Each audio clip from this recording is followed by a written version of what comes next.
outreach it's called Crushed But Not Broken. And it's a facility for battered women and children. So they're opening a house where they can have a place to go when they leave the situations that they're in. But I just wanted to start the day reminding people, we heard a lot of stories, but the one that really touched me is not really knowing where people are in their life. So they have these people that have been going through this abuse that still have to function every day. So they're going to work, they're going to whatever is happening.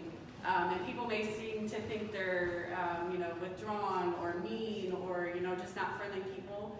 But you just don't really know where they're at in their life. So I just want to remind everybody to not judge right off the bat when they see situations, and maybe get to know people before we put labels or judgment on them, because sometimes they might have something that if we were just to reach out to them for a second, we could find out that there's a lot more going on than just what we see. So just a little reminder to, maybe open yourselves up to people before we pass judgment on them, to see if there's something you can do to help whatever situation they're in. But if you guys want to pray with me, we'll get started. Dear Father, thank you for letting us all come together today in a safe environment to learn about you.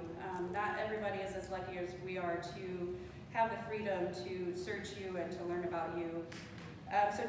We thank you for giving us the opportunity and this family that we have to learn together. Please be with our friends that came from Commune as they sing with us and share your word, and be with Anthony as he gives us your word, and just open our hearts and our ears that we can hear what he has to say, and just bless us that we can go out in the community with people and share everything we know about you. In your name we pray, amen. Amen.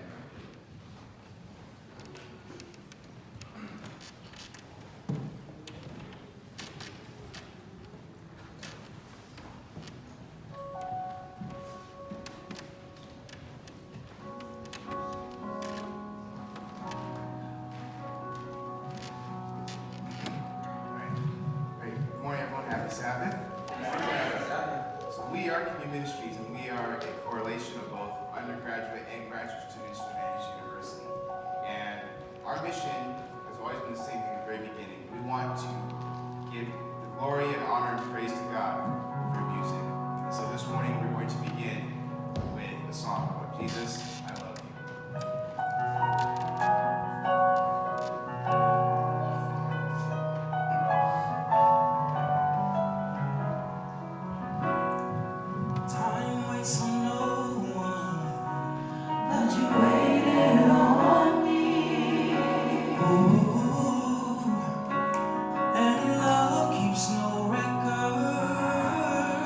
Blood I receive.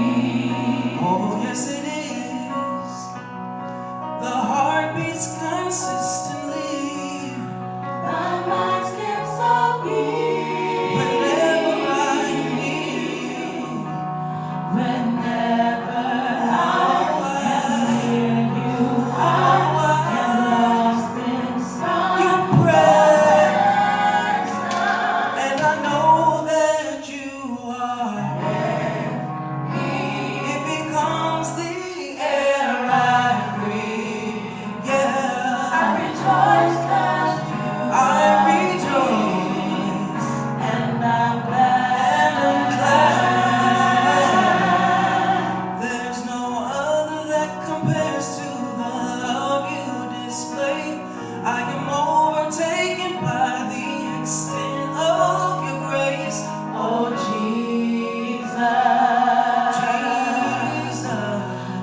He is jealous for me.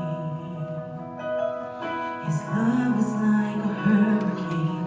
I am a tree bending beneath the weight of his wind and mercy. When all of a sudden I am unaware of these afflictions eclipsed by glory,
everyone stand up for the last song and just worship the Lord with us, please? Amen.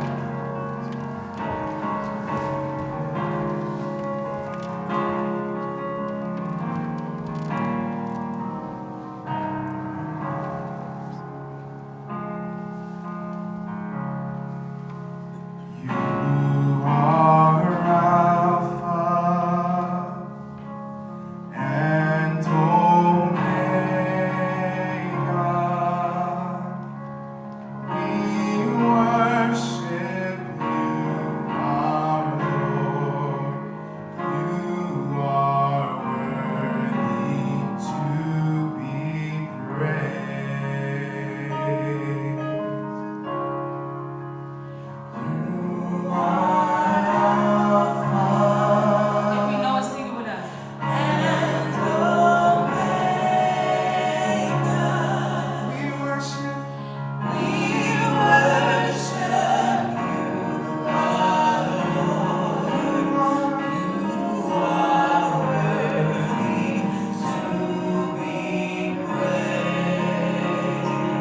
give you all.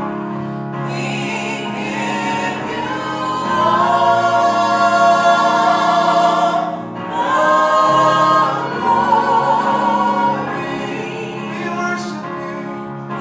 You are.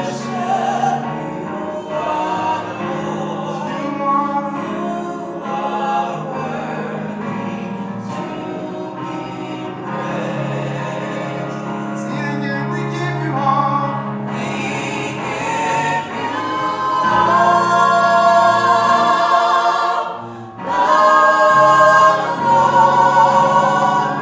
We worship you, Lord. You are.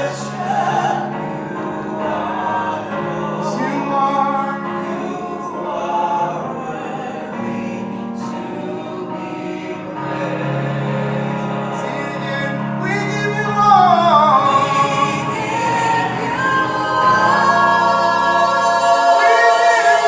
all the glory.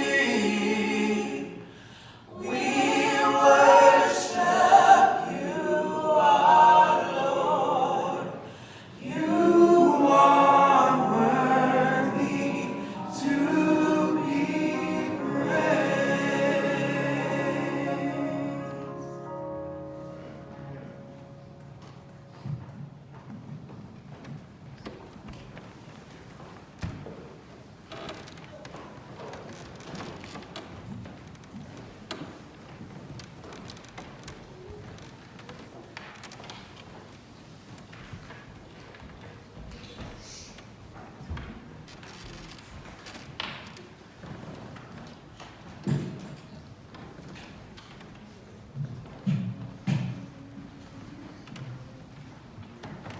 Thank you, that was incredible.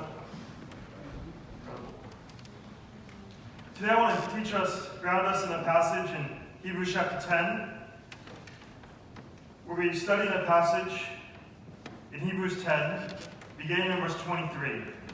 Let us hold fast the confession of our hope without wavering, for he who promised is faithful.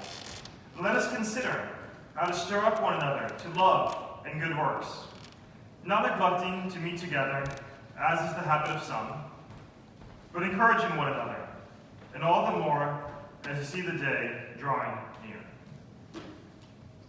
My name is Anthony. I serve as a professor of mathematics at Andrews University, and so I want to begin with a pop quiz. I want to give you a little test.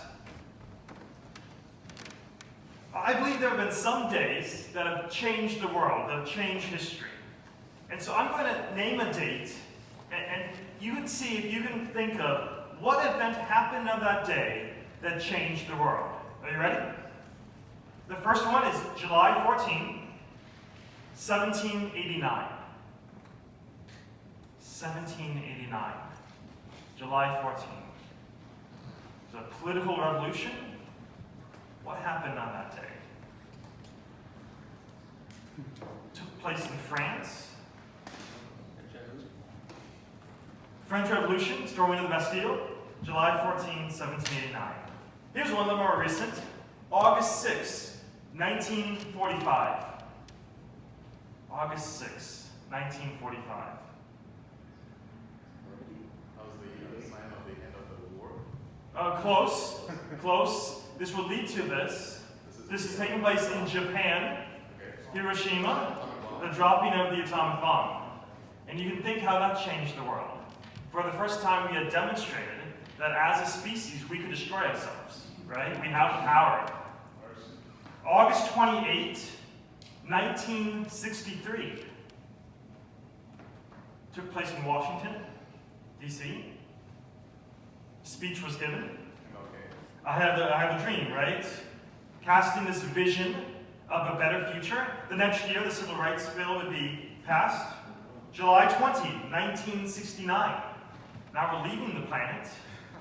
What happened in 1969? Landing on the moon. First time humanity steps on another surface. November 9th. Not a planet, right? Another satellite. November 9, 1989. November 9, 1989. Berlin Wall? Yeah, the fall of the Berlin Wall, end of the Iron Curtain. August 6, 1991. I'll give you a hint. It's because of what happened on August 6, 1991 that I was able to look up what happened on August 6, 1991. Fall of the Soviet Union. Not quite. Internet, the World Wide Web, the first website was launched. September 11, 2001. No clue. We know what flag is named, 9/11, right? That's how much the name has been associated with the date. So there are some dates that seem to change the world, right? Either through innovation, through political revolution, through some casting of some ideal. After that day, things never seem to be quite the same. And the New Testament similarly anticipates such a day. In this passage in Hebrews we just looked at, it says, as you see the day approaching, or the day drawing near. The New Testament anticipates that there will be a day, somewhat analogous to these days, but that when this day happens, nothing will be the same. The way that this day is disanalogous, though, is that it's not a day of human innovation or human political revolution. This is a day when God himself steps into history. The Hebrew prophets refer to it as the day of the Lord.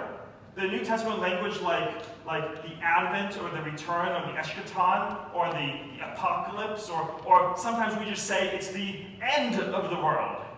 Not that really everything's coming to an end, but it's the beginning of a new era. And what I want to do today is I want us to think collectively about this day. If we believe a day is coming that's going to change everything, if that's the Christian hope that there's coming a day such as this, then what should we be doing today? If we're living in anticipation of such a day, what should we be doing now? So you're used to this idea, like in your own life. You might be thinking, some day is going to come that's going to change my life. Maybe it's graduation.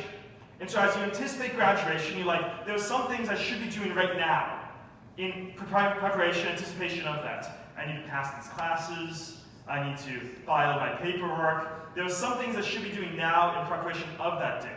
Or maybe some people here are thinking about other significant days in your life, like a day when you got married, or the day you had your first kid, or whatever it may be, and you said, as you saw that day approaching, there were certain things you were doing to get ready for that day.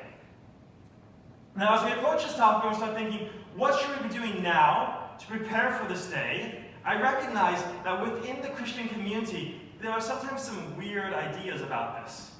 I remember once I was at a conference, and someone came up to me with this strong conviction. He's like, the day is coming, the day is approaching, Advent is coming, and he said, you need to grow out your beard.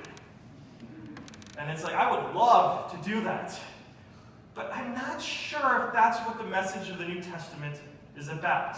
Or I had some friends, and they had the strong conviction the day was coming, and so they moved up into the mountains. Glorious, incredible life, living in the mountains, beautiful. I went to visit them. I was quite young at the time. A family went to visit them, and they introduced me to something. It was kind of jiggly, but kind of solid at the same time. They cooked it for breakfast. They called it tofu. And this was just like a game changer. It's like, okay, what is this stuff? I discovered tofu. It was good. They lived in the mountains. They ate tofu. Good life. But I'm not sure if that is the emphasis of the New Testament either. So what I want us to do is I want us to go into Hebrews chapter 10 and try to identify what are we to be doing now as we live in anticipation of this day. And I want to suggest to you that if we go and we look at this passage, Hebrews 10, 23 through 25, we are told three things we should be doing. That there are three things we ought to be doing now as we live in anticipation of this day. The first of those things is found in Hebrews 10 and verse 23. The first thing we ought to be doing as we live in anticipation of this day, as we see the day drawing near, the first thing we ought to be doing is, let us hold fast the confession of our hope. The first thing we're to be doing is to hold on to hope. We just did this review of these days that changed the world. And many of these were positive days, days of innovation, days of progress. And you might, looking at history, think generally things are getting better. And there's a lot of reasons you might think that. There's a lot of ways that we're innovating. And yet, if we look at our depictions of the future, if we look at media, if we look at movies, anything that depicts the future, overwhelmingly now is not depictions of a utopia, of a paradise, but these are depictions of a dystopia. We have this sense that our politics, our technology will turn against us. Right? We have this sense that even our best innovations, while they're really good at solving some problems, they're also really good at making new problems. And so we have this collective sense that all of our innovation, all of our ways of coming together and organizing ourselves as a society, while they can solve some really important problems, ultimately they don't bring us into utopia. And so even in our politics, if you look at it, we've lost the politics of hope. If you look at how politicians talk about the future and talk about where we're headed, it's not a hopeful message. It's a message of, we need to either drain the swamp, or we need a political revolution, or we need, things are fundamentally broken is the sense. And so, look at society at large, there is a lack of a hope for the future. But the New Testament, in its vision for the future, is a message of hope. It's a message that actually, when the game changes, it's not just that we're going to be tinkering and fixing some problems and making new ones, but actually, we're bringing the problems to an end. That actually justice will prevail, not just for some, but for all. Actually, love will end. And so the New Testament vision of the future stands out right now in our culture, because it says we still have a hopeful vision. We still have a future we can look forward to and get excited about.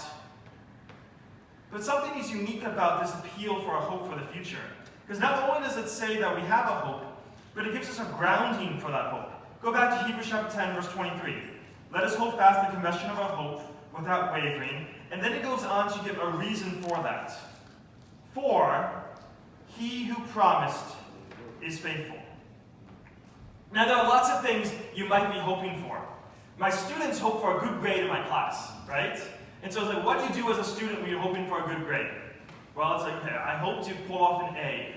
And so you make some promises. So I promise I'm going to study for the class. Maybe I'll join a study group.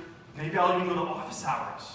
And then once you make those promises, you try to remain faithful to them. Okay, let me go and study for this each day. Let me review. Let me go to class. Let me take notes.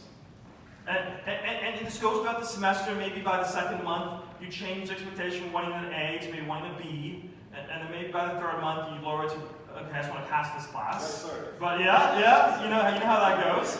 Okay, but you have some hope. And then, based on that hope, you say, let me make some promises and try and remain faithful to those. Or maybe you hope, I really hope to get in shape or to buff up a little bit. So I'm going to make some promises. I'm going to promise I'm going to go to the gym 3 times a week. I'm going to try and remain faithful to that. I'll get a support group that keep me accountable. Or whatever your hope is, when you have some hope, you make some promises, and then you try to remain faithful to those promises. We do it all the time. You can identify with this? And so we take that thinking of what we do in academics, or what we do in your physical life, or any aspect of your life, and we transport that to our Christian experience, and we go, okay, I hope to have a stronger relationship with God, so let me make some promises and try and remain faithful to them. Yeah? So it's like, okay, God, I'm going to, be super intentional in my spiritual walk with you. I'm going to put these good influences into my life. I'm going to create quiet time and time of reflection and Bible study with you. I'm going to make these promises, and then I'm going to try to remain faithful to them. We do it all the time, and so it's no surprise that happens in our Christian walk as well. But suddenly what happens here in this verse is we are being told that the Christian experience isn't about a hope that's based on us making promises and being faithful to them. Instead, we're told in verse 23, our hope is grounded on the fact that not we who promised remain faithful, but He who promised is faithful. This is picking up on a theme that was introduced in Hebrews chapter 6. In Hebrews chapter 6, God is speaking to his covenant community, to Abraham, and he says this problem. God is trying to get Abraham to realize how faithful he is. Because God knows that Abraham knows that people aren't that faithful. We make promises and we don't keep them. We try to be faithful, but we screw up all the time. And God knows that Abraham is tempted to project that onto God and think, well, God makes promises, but maybe he won't keep them. Maybe he won't be faithful. So Hebrews 6 is a story of God trying to figure out how he can tell Abraham that he's faithful. And so Hebrews 6 says, this is what God did. He swore by himself, because there was no one higher to swear by. He then made a promise, and then he made an oath, and he did everything he could to try and convince Abraham of the fact that he is not like us, he is faithful. Paul, writing to Timothy in 2 Timothy chapter 3, puts it this way. 2 Timothy chapter 2 and verse 13, he says, even if we are faithless, God remains faithful. But then he gives a reason, for he cannot deny himself.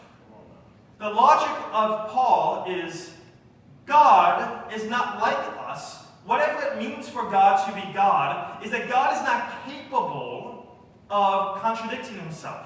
God is not capable of breaking a promise. We're really good at breaking promises. We're really good at being faithless. But God is not even capable of it. It's not in the DNA of God. For God to be God means that he cannot be unfaithful to his promises. And so here Paul is writing and saying, our hope, the Christian hope as we look forward to the future, isn't in ourselves, it isn't in our cleverness, it isn't in our good performance. Rather, our hope as we look forward to the future is grounded in the faithfulness of God. Something that God couldn't even deny if he wanted to, because God cannot deny himself. But for Paul, the faithfulness of God isn't just some abstract idea. For Paul, when he's talking about the faithfulness of God, he's thinking of something very concrete.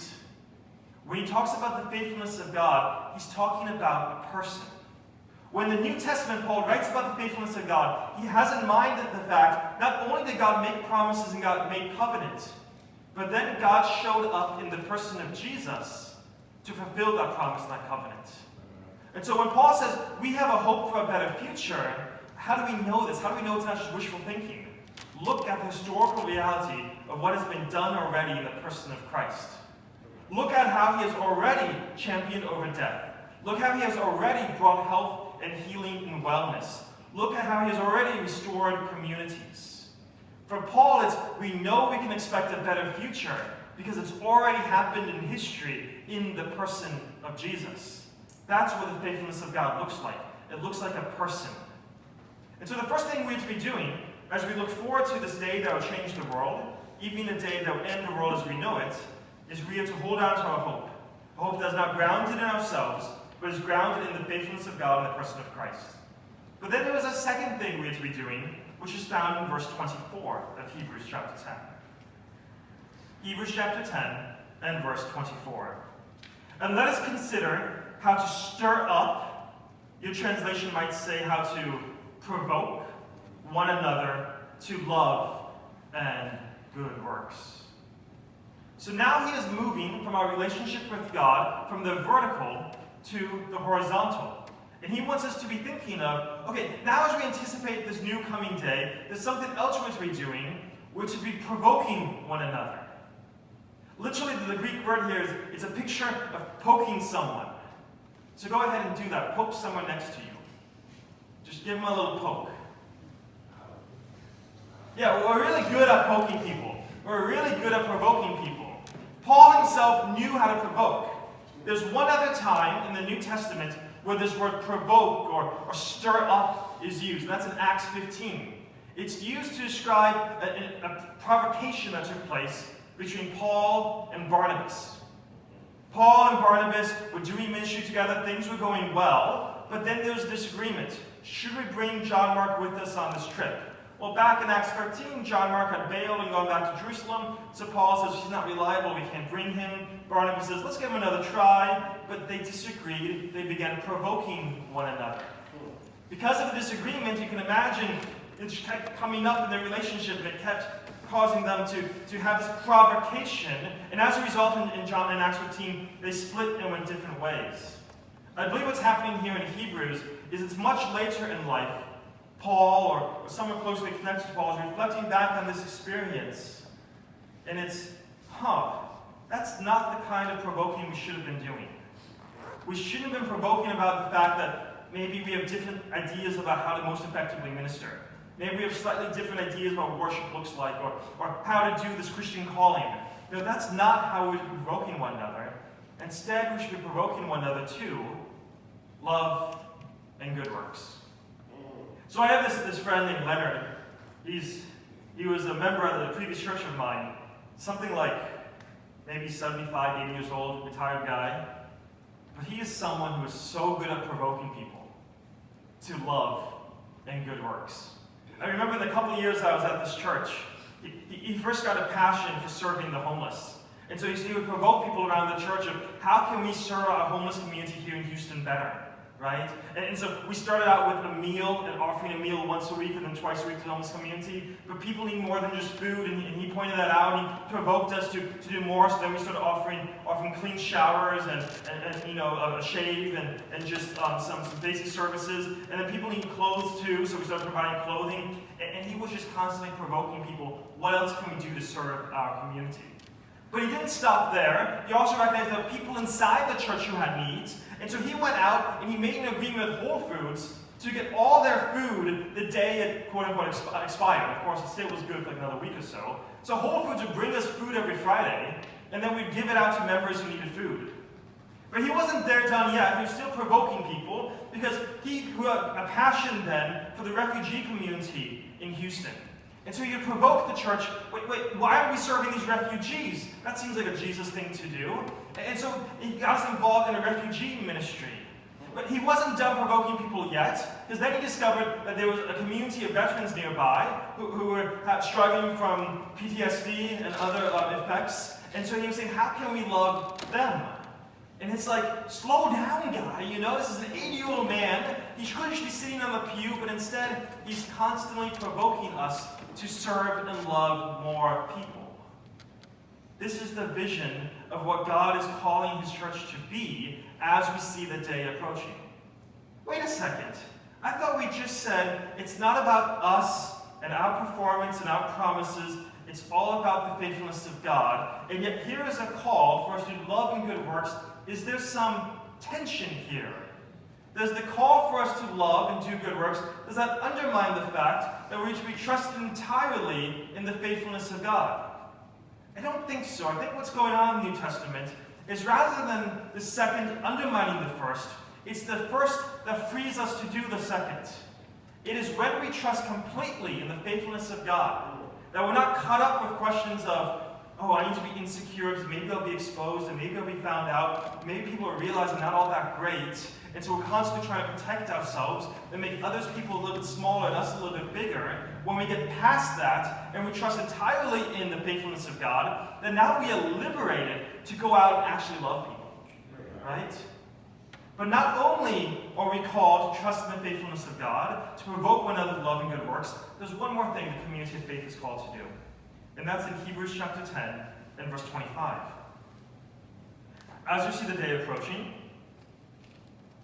do not neglect to meet together, as is the habit of some. We could probably name some of those, right? We could recognize this verse. Trust God, love each other, and make sure you show up to the Circle Church. And if someone doesn't, we could send them a little text. You know, today in church, we studied Hebrews 10:25. We call them out. We could weaponize this, right? But what's interesting is it's almost as if the author knew we might be tempted to do that. So he continued to write. But encourage one another. Uplift one another. Build each other up. You know, the odd thing is I don't think people stop showing up to religious events because it's just too encouraging. I don't think people say, you know, I just don't feel like being built up today. You know, it's like, I'm fine, I don't need to go to that place because whenever I go there, they're lifting me up, they're encouraging me, no, that's not what, no. I don't think that's what's going on. So rather than this be a rebuke for those who may have left, this is actually a rebuke for the community of faith. Right? It's, wait a second, why aren't they meeting with you anymore? Are you a place that encourages people? This vision of the community of faith, it goes back to the teaching of Jesus on the Sermon on the Mount and his Beatitudes. Jesus begins the Beatitudes by saying, blessed are the poor in spirit. Let's recognize that that's who we are. We're spiritually destitute. That's what the kingdom of heaven is about. There's the kingdom of heaven. Spiritually destitute. Trust entirely in the faithfulness of God. But then he goes on, blessed are those who mourn, for they shall be comforted or encouraged. The same word here that was used for encouraged. It's this idea that the community of faith, that people can come together and recognize we are just spiritually impoverished. It's a good thing I don't have to rely on myself, but I trust entirely on the faithfulness of God. But also, people will come and just mourn because life is hard, because they face challenges. And yet when they do that, they find encouragement. So what I want us to do really fast together is just take a second to dream together what might it look like for a community of faith to be a place of encouragement. I want to hear from you. How have you seen this, or how can you imagine this if you haven't seen it? What would it look like for a community of faith to be a place of encouragement? What would that be like? What comes to mind? Yes? I think a simple thing to do is just to ask, how was your week? Listen. Yeah. The people can come and talk a little bit more about how the week was, and then things come out that way. So that's a simple thing. And sometimes we give permission to talk about their week in an honest way when we talk about our week in an honest way. Right? Like, how are you doing? Good. Well, maybe I can say a little bit more. Maybe I can be a little more honest. This week was kind of hard for me. I struggled with some loneliness, right? It was a little bit challenging. I can be a little more honest. Maybe that gives you a little more permission to be honest as well. And then we get into some of those deeper things where we can learn, let's trust God's faithfulness in this area. Yeah, someone else.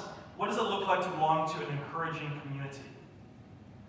How have you experienced this, or how can you imagine this?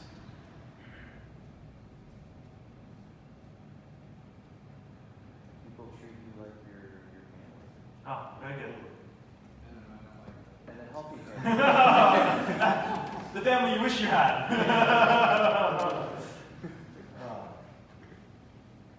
One more person. What would it be like to belong to an encouraging community? I think it's important to know that you can share things with people regardless of your shortcomings.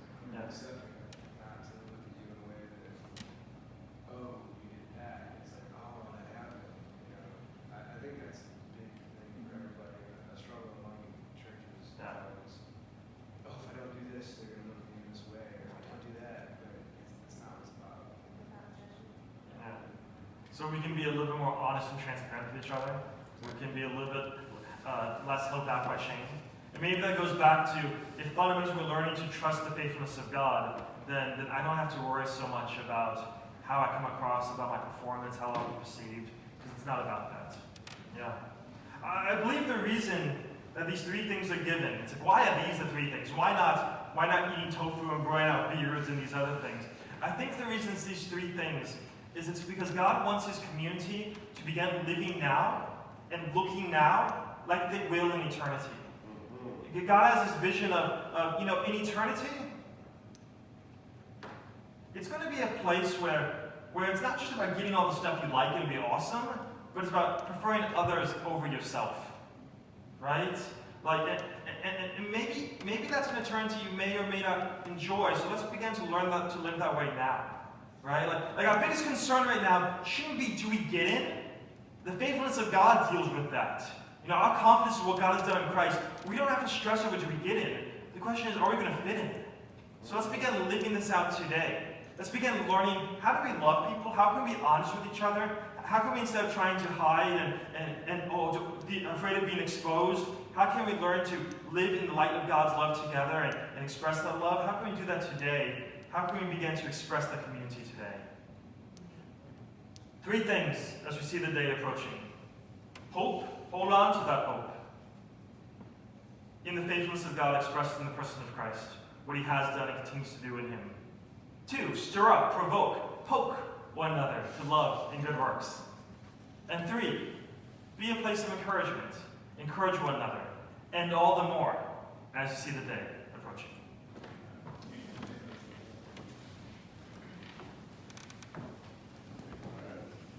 I don't need a mic, so I'm just going to say thank you so much.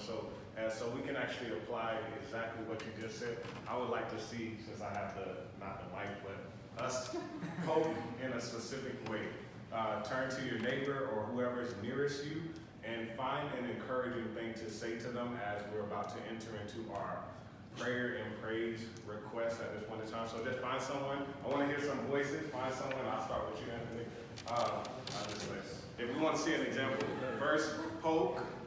All right, so that person know that you're there. Second, I want to weather's getting better. That's encouraging. We got you. Thank you, man.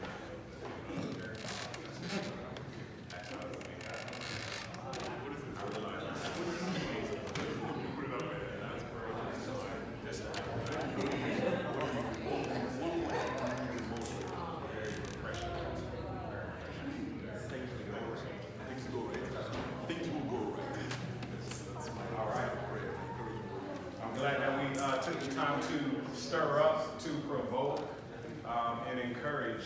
And now we can actually do that collectively by just taking the time for a prayer or praise request as well. So let's first start with praise. We'll first start with praise. Do we have any praise reports that we'd like to share? Okay, Denard start. I'll start. All right. Thank you, everybody. Commune and those that were back there actually had an opportunity here. Today I'm celebrating my 21st birthday. You can add a little 13 years to that as well. So I just want to say thank you, God, for allowing me to see another day. Anyone else? Any other birthdays? November babies? Just all right. Month. Alondra, what day? 15. Come on now. Your birthday's the 18th? Yeah. 15. Oh, 15. 15. So we're going to have another birthday. I want to just say happy birthday in advance as well. Happy birthday in advance. Do you mind sharing how old you will be turning? All right, that's a praise report. We're growing younger. Any other praise reports? Otherwise, we'll just transition right into our prayer request. Go ahead, Kat. The fundraiser Shauna did, they were able to find there was a gentleman that helped them find a facility that they were able to get the women into. So they're getting all that already. And this is with the Baptist women? Yeah. Okay. Praise God. All right. I know you're behind do you have any praise or reports that you want? All right, awesome. Go ahead. Well, since you're asking for November babies, my birthday's November 18th. Come on now. What I was going to say was I'm grateful Anthony was able to speak here with us. We actually had somebody else who was going to preach, but they had bowed out Wednesday, I believe it was. Yeah. So I'm grateful that he was able to, or willing to fill in. Amen. I really appreciate his message as well. Amen. He's provoking and encouraging. Appreciate it. And I just want to take a moment just before, not to belabor the point, but I want to remind us that it is not us choosing. It is not us choosing who speaks. There was a scenario that took place today as well. Kev can attest to it. We have rotations of teams, those that know, that actually help as a collective to prepare for people to come to the church and worship. And one of our individual leaders, Fred, actually has it. He's very strategic with making sure everything is done at a specific time. Our group, Laura and I, my wife and I, and Laura's group, and They were actually we were supposed to do the 23rd. I got up this morning, and I told my wife, I said, hey, we need to be on church on time. And actually, it's 10:30. I told her 10 o'clock. We got here at 10 o'clock. We started setting up and everything. And lo and behold, by the time Kevin and Shauna shows up, everything's already done. All right, and the reason I'm sharing this is because God knew that not only that we needed to set up, but he needed to make sure that things were done so that you probably didn't have to concern yourself with those things. Sometimes we get so caught up in who's doing what, and I always ask this one question when I'm counseling people. What's more important, who cleans the house or that the house is clean? And I think that's what God is showing us today, that what's more important is understanding that God is choosing who he wants to clean the house. As we transition to prayer requests, I want to ask anyone if you have any silent prayer requests afterwards, just by a show of hands, we'll ask that you show that as well. But now, audibly, share your prayer requests so we as a collective can pray for you. Still wanted to pray for my cousin who's recovering from a stroke. God, be with him and his family. His recovery process. All right. Cousin recovering from a stroke. Go ahead, Chris. My clinical instructor, her best friend is having a bit of medical anomaly. Her platelet levels are crashed and super low, and she's allergic to plasma and other stuff. They're just trying to give her more platelets. It's a mess, and can't figure out what the root of the problem is. So praise that she's doing better, and her platelet levels are up again. So she's 40,000, which is great. But it's still. But it's still like what's causing it. Like you want to discharge her and send her home, but if you don't know what's causing it. Yeah. So. And this is a friend, sister of a friend? Her name's Amy. A what? Her name's Amy. Amy, okay, thank you. Anyone else? Go ahead, Paul. Monday I have a medical test, so I can just pray that it's good and doesn't come out bad. So, And you got the test when? Monday. Monday? What do you? Yeah. I'm just asking you to come up because I will ask you to pray for us, our prayer. And my sister Liz, she's got some battles, so she's working through. Your sister, John? Yeah. Okay. So that's some battle. Anyone else? Anyone else? One-on-ones? If I need to provoke anybody, I can provoke. I learned that I can provoke. Okay? I have the permission of the Bible. That's what I took away from the whole sermon. I'm going to provoke. All right. We have Kevin with us. We'll just ask that everyone, community, do you mind, I don't know why, I just feel like you can do it where you're at. I think the last song you sung was Alpha and Omega. Do you mind just blessing us with just an introductory aspect of it? Wherever you want to lead, wherever God wants to lead you, just as you sing afterwards, we're just going to hear it for like 30 seconds and I ask you to pray. Is that okay? Is that all right with everybody? I just want to ask God to enter into his presence one more time. Go ahead.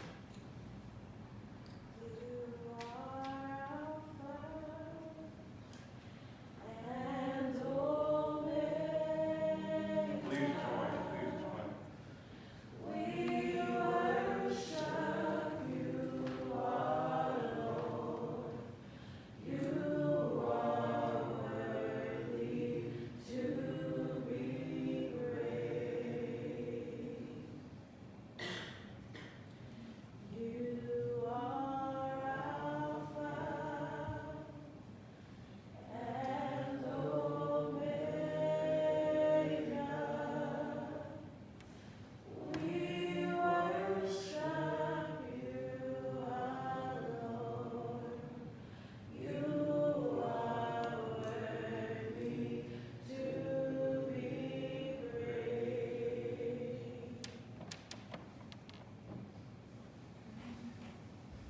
Dear Lord, we thank you for the Sabbath, this time to get to rest, to be with you, and to fellowship, and to hear your word, and to just be before you. We ask for more of your spirit. We need so much more of you, Lord. And we know you are so willing to give. So we want to open ourselves to that. We also want to ask for special blessings and special working in people's lives who are in need, Lord. We have prayer requests and people who are sick and suffering, those who are in spiritual pain, and whatever it may be, Lord. You know each situation, and we know you care.